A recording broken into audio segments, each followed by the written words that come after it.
Hey there, I'm Bailey and welcome to my channel where we discuss all the tips and tricks necessary for you to live a life of adventure. Today I'm going to be answering the question, do you need a personal locator beacon, also known as a PLB, for your hiking trip, backpacking trip, or your upcoming through hike? So I'm primarily going to be focusing on why you might carry one on your backpack during your hike, as well as different situations in which it might be helpful to you. Now for me personally, I really resisted carrying a PLB for a long time.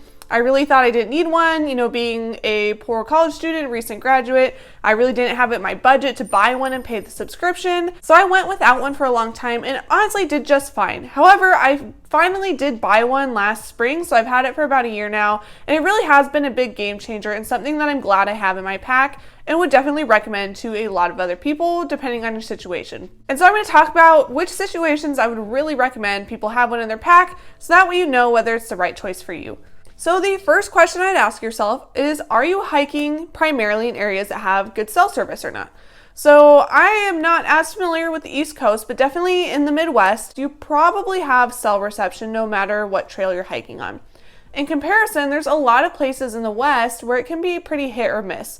A lot of places in Colorado in the mountains, if you're on a pass, you have reception, but like out in Utah, definitely the Four Corners area, there's just a lot of places that are pretty remote and you're not going to be able to call anyone. And definitely here in Alaska, that is very much so the case. It's just very, very remote and rugged, and it's hard to get a hold of someone unless you're able to use satellite. When I first started out hiking, I mostly hiked on the Front Range trails, as well as when I was hiking in Illinois. I would say that it definitely was not necessary because if I got injured on the trail or needed to contact someone to tell them I was running late, I could just easily send a text message from my phone, so it wouldn't be worth the cost to buy a PLB.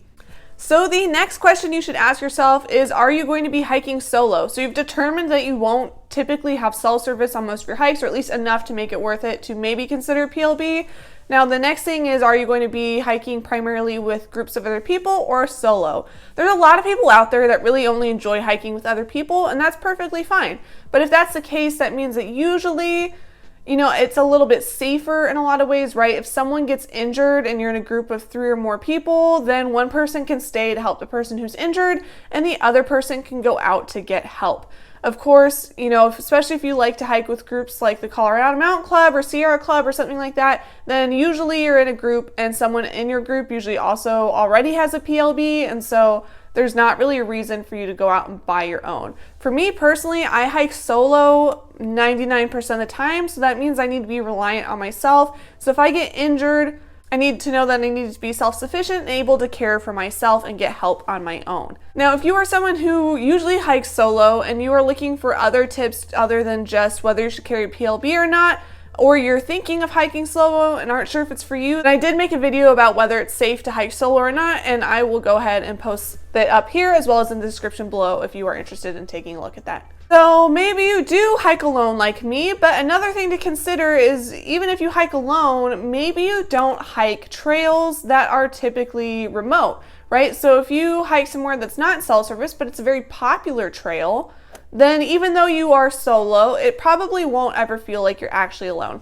So the Colorado Trail is kind of a good example of this. If you are hiking the Colorado Trail or even the Pacific Crest Trail or something like that during peak season where there's a lot of people in front of you and behind you, so on the CT that would be in like July and early August, then even if you don't see anyone all day, honestly, if you get injured, roll an ankle or something, someone is probably going to find you in the next hour or two because they're really not that far away from you. It just seems like it because you have like a similar pace, right? So you're kind of spread out.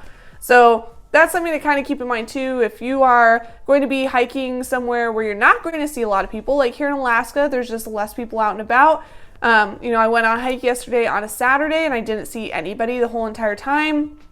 Then that is something to keep in mind too. If you get injured, it's going to be a while before someone finds you. How long are you comfortable waiting for someone to come upon you, especially if it's a very serious injury or something like that? Which leads me into my next point of how risky is your trip going to be. So for a long time, I don't think a PLB was very necessary for me for a lot of reasons, because even though I was still building my skills, I built up slowly. I hiked trails that were more popular to begin with. slowly pushed my limits. I was mainly day hiking in areas I knew well, close to town, that kind of thing. I wasn't inherently taking bigger risks, whereas I got to the point in the last year or two where I was really pushing my skills much more as an outdoors person. And specifically, like this last year when I hiked the San Luis Loop, I was hiking solo with 2 dogs. I was going out much earlier than most other people, so I hit the San Juans in early June when there weren't very many people out there. I was doing cross-country hiking and on trails that weren't maintained with a lot of blowdowns, hiking across steep snowfields where there was a high consequence if I were to fall. So the likelihood of me getting injured far away from other people was much higher. So, for a lot of people that just go out and hike a couple miles on weekends, on pretty flat trails and that kind of thing, they typically have better cell reception anyways, but maybe they don't.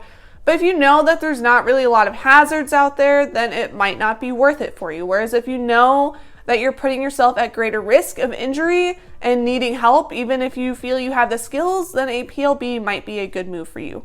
And then I would also kind of say with that is, are you backpacking or through hiking, or are you just hiking? The longer you're out there, usually the more cut off you are from the outside and the more you kind of need to coordinate with other people. So that's not always the case, but maybe if you're going out there, especially doing something more risky, then it's more important to be able to keep in communication with the outside, especially if you are running late. So again, going back to this last summer for me, because I was hiking across snow and difficult terrain at the beginning of the San Luis Loop, it really slowed down my pace. So being able to contact my family and let them know that I was running late, but I was doing okay, was really important. That way they didn't freak out and say, oh man, we haven't heard from Bailey in 2 days. Maybe we should call search and rescue. They knew where I was and that I was doing okay, even if it was a struggle. Whereas if you're just day hiking, that's not always as needed. Although I would encourage you that if you're hiking alone, that you should still definitely, try to tell people where you're going in case something does happen. And that's where a PLB could still be useful on a day hike, so you could still tell someone if you're running behind. Especially if you're getting into much more difficult hikes, like those class 3, class 4 14ers, even if you have a buddy. Just being able to tell someone where you're at and if you're running behind, doing something like the maroon bells could be really helpful for you versus, shorter day hikes closer to home. Another feature that kind of goes with that too is if your PLB has the ability to check the weather, that can be really nice if you are going to be out there on an extended trip.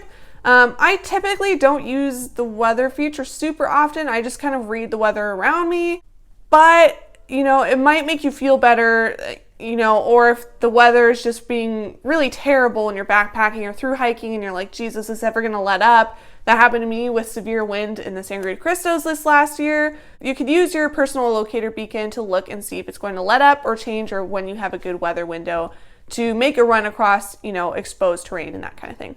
And then the last thing to consider is, are you hiking with a dog or not? If you have seen my most recent review of emergency carry harnesses, you know that I am really kind of on the fence about how well they actually work. And a big problem that a lot of dog owners have if you have a large dog is how to rescue them if you get into a bad situation with them, just because it can be difficult to carry, particularly if you hike solo like myself with Prima. And so I really have been encouraging more and more dog owners to consider taking a personal locator beacon if you're going to be out of cell range.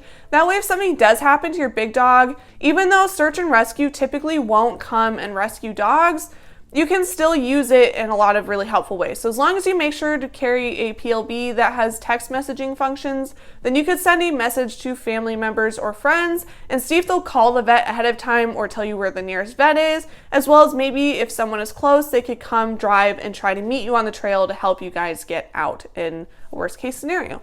So I do think that having a PLB could be definitely an important thing if you are trying to do more difficult hikes or hike further out with a large dog, or a dog that maybe just has other issues, if they have some other medical issues is going on, it just might give you some peace of mind out on the trail.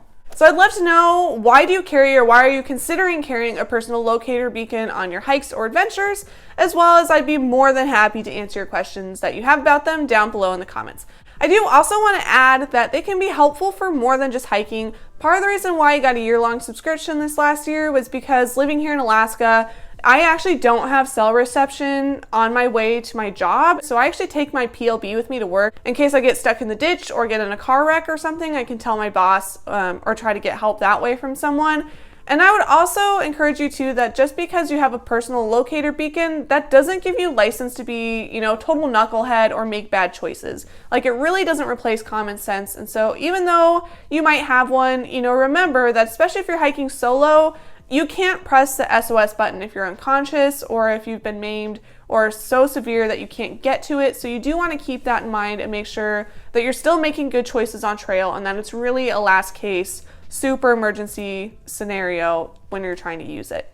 All right, so that's all I have for today. If you found this video to be helpful, I'd encourage you to give it a thumbs up.